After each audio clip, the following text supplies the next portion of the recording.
Saat ini, Tuan Sunarto perlahan menjadi tenang.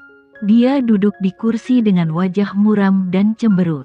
Dia tidak tahu apa yang dia pikirkan, dan matanya yang keruh terus berputar, terlihat mengerikan. Ayah, apa yang harus kita lakukan sekarang? Saya sudah masuk. Apakah kamu dan Maya akan menghabiskan waktu di sini juga? Tanya Risti sambil menangis.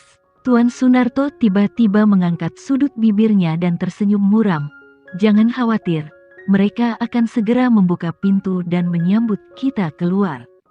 Apa maksudmu? Risti tidak mengerti. Dia ingin bertanya, tapi Tuan Sunarto sudah mengangkat tangannya dengan tidak sabar dan memotongnya. Kamu akan tahu nanti. Risti merasa Tuan Sunarto semakin aneh. Tuan Sunarto seharusnya berhubungan dengan seseorang baru-baru ini. Racun di tubuhnya akan segera sembuh, dan temperamennya berubah drastis. Dia hampir tidak mengenal ayah ini. Johan keluar dari lobi dan masuk ke dalam mobil bisnis mewah yang diperpanjang. Kepala pelayan pribadi hanya ingin menutup pintu belakang. Tetapi kali ini Henry datang, langsung masuk, dan duduk di samping Johan. Henry memandang Johan dan mengacungkan jempol. Ayah mertua, setelah bertahun-tahun, keberanianmu masih belum berkurang saat itu. Hentakan kakimu ini akan mengejutkan seluruh kota Makassar. Johan sedang tidak dalam mood yang baik. Dia mengerutkan bibir tipisnya. Siapa ayah mertuamu? Jangan mendekat, dan turun dari mobilku sekarang. Henry mengatakan bahwa dia terlalu menyelamatkan muka. Dia menarik tangannya dan berkata kepadanya, "Oke, saya keluar dari mobil." Awalnya, dia ingin membagikan foto ibu mertua dengan ayah mertuanya. Ya, hei, tampaknya ayah mertua tidak tertarik dengan ini. Mengatakan bahwa Henry akan turun.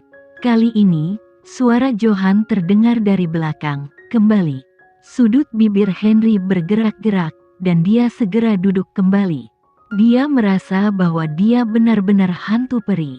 Untungnya, dia meminta foto Amelia tadi malam, dan dia tahu bahwa putra ibu kota Makassar tidak dapat ditundukkan, hanya sama ibu mertua. Ayah mertua, kamu menelepon saya?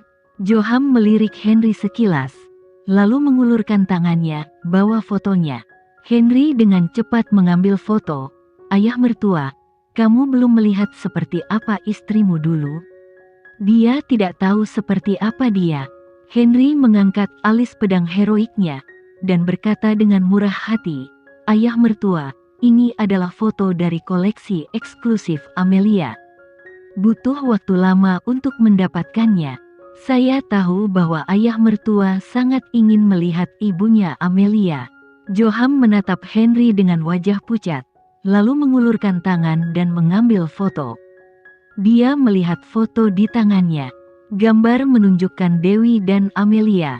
Amelia baru berusia 4 atau 5 tahun saat itu. Dia masih kantong susu kecil yang terbuat dari batu giok merah muda. Dewi menemaninya menerbangkan layang-layang di halaman. Foto itu menunjukkan ibu dan anak paling bahagia. Amelia berlari, Dewi menarik tali layang-layang sambil menatap ke langit. Karena Dewi bersandar di sisinya, Johan melihat sisi wajahnya. Amelia mewarisi kecantikan ibunya dengan sempurna, dan Dewi memiliki sisi wajah yang bagus dan memukau. Sosok yang disisir rapat terangkat seperti sikat kecil. Dewi melengkungkan bibir merahnya dan tersenyum. Dia masih seorang ibu. Dia masih cerah dan cantik seperti gadis 18 tahun, dan angin sepoi-sepoi bertiup di kerudung merah mudanya. Keindahan tak tertandingi yang begitu penuh dengan negara dan kota tiba-tiba terlihat di mata Johan dengan ganas. Johan lahir sebagai putra ibu kota Makassar. Dia tidak pernah kekurangan wanita cantik, tetapi sekarang menatap Dewi, matanya berkedip karena terkejut. Faktanya, dia tahu bahwa memiliki waktu yang indah malam itu. Karena dia sangat wangi, bukan jenis wewangian buatan, tapi wewangian tubuh feminin yang menarik. Konon mencium wanginya bisa mengenali wanita. Di bawah sinar bulan, sosok gadis redup dan indah. Dia berbaring di hatinya dan mengambil lukisan jari dilingkari. Ketika dia bertanya padanya apakah dia menyukai putranya atau putrinya dengan suara yang tajam di telinganya, dia merasa bahwa peri kecil yang paling menyeringai di dunia. Johan menatap foto Dewi, kemudian memandang Amelia sebagai seorang anak. Jantungnya tiba-tiba terasa penuh, hangat, dan gatal. Apakah ini putri yang akan dia berikan padanya? Yah, dia sangat menyukai putri ini. Meskipun Amelia masih muda, dia cerdas, tangguh, dan berani, dan tubuh Amelia benar-benar penuh dengan darah keluarga Aresta. Namun, Johan mengerutkan bibir tipisnya dengan cepat, dan sedikit ketidaksenangan mengalir dari alisnya yang tampan. Dia benar-benar tidak menginginkannya dan hidup baik dengan putrinya. Johan memikirkan dirinya sendiri. Bertahun-tahun ini, Risti berpura-pura menjadi dirinya.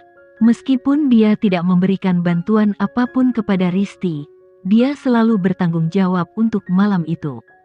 Dia secara pribadi mendukung posisi keluarga Sunarto. Dia sama sekali tidak peduli tentang itu. Dia bahkan tidak peduli padanya. Kudengar dia meninggalkan ibu kota Makassar ke Yogyakarta bersama Amelia saat itu. Johan bertanya dengan santai. Henry mengerutkan bibirnya. Dia tahu apa yang ingin ditanyakan Johan. Dia bahkan melakukan tes DNA paternitas.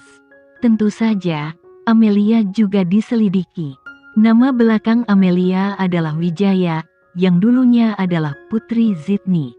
Dewi menikah setelah pergi ke Yogyakarta. Ya, ibu mertua membawa Amelia ke Yogyakarta dan dia menikah.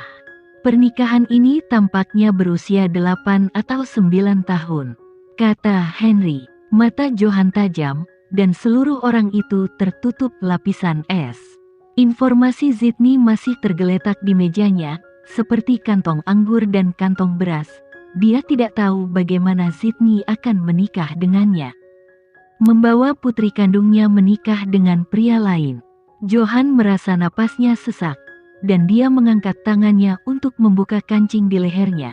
Tetapi ini tidak membuatnya bernapas lebih lancar. Bagaimana dia menjalani kehidupan pernikahan dengan Zidni itu? Apakah dia juga akan duduk di tubuh Zidni, seperti peri kecil? Kemarahan yang ditekan Johan di dalam hatinya.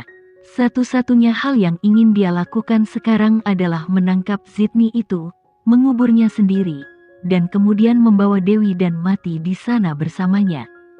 Saat ini di Yogyakarta, Zidni, yang tadinya hidup jujur, tiba-tiba sombong. Bagaimana perasaannya bahwa dia dirindukan? Sepertinya seseorang sedang mendiskusikan 1000 cara untuk mati untuknya. Henry secara alami merasakan suasana hati Johan yang tidak bahagia, dan dia berkata, "Ayah mertua, tenanglah, aku tahu kamu sangat marah." Johan, yang mengenakan topi hijau, menatap Henry dan berkata, "Maukah kamu berhenti berbicara, keluar dari mobilku?" "Ayah mertua, lihat temperamenmu yang panas. Kamu tidak seperti itu sebelumnya." "Saya belum selesai berbicara. Pernikahan ibu mertua adalah pernikahan palsu. Bahwa Zidni adalah penggemar fanatik Ibu Dewi, tetapi dia bahkan tidak menyentuh tangan Ibu Dewi." "Apa?" Johan memandang Henry. "Apakah kamu serius?" "Itu benar," tegas Henry. Kemarahan Johan menghilang dalam sekejap. Dia menggambar lengkungan dangkal dari bibir tipisnya, dan dia berkata, dia bahkan tidak menyukainya. Mengapa dia menyukai Zidni? Henry memotong kata-kata Johan secara langsung. Dia ingin tahu apa yang sedang terjadi. "Tolong dengarkan perincian berikutnya. Ayah mertua, aku akan memberitahumu tentang Ibu Dewi. Saya tidak tahu apakah ayah mertua punya waktu hari ini. Amelia akan menikah lagi dan ingin mentraktirmu makan malam." Johan menjawab, "Tidak ada waktu, saya sibuk." Pada saat ini, serangkaian nada ponsel yang merdu berdering, dan Henry menerima panggilan. Henry memeriksa ide penelepon, dan ternyata itu adalah Laura. Di batas akhir hari terakhir, Laura akhirnya menelepon. Henry menekan tombol untuk menjawab panggilan, "Halo." Suara Laura dengan cepat berlalu, "Saya sudah mendapatkan formula untuk Prex yang lama. Ada di tangan saya, Tuan Mahendra. Sekarang kamu mengirim pesawat khusus untuk membawa saya dan saudara laki-laki saya keluar dari sini. Sebelum berangkat, saya akan memberikan rumusnya." Suara Laura tergesa-gesa, dan dia mendengar bahwa dia ingin segera membawa kakaknya pergi. Henry bisa mengerti bahwa dia terjerat oleh penyakit oleh Davin. Dia pasti sangat ingin membebaskan diri. Henry mengangguk. Oke. 1 jam kemudian, Laura membawa adik laki-lakinya dan pergi. Dan Henry berdiri tegak dan tinggi di lobi bandara, dengan resep racunnya. Saat ini, serangkaian langkah kaki terdengar, dan Davin membawa orang.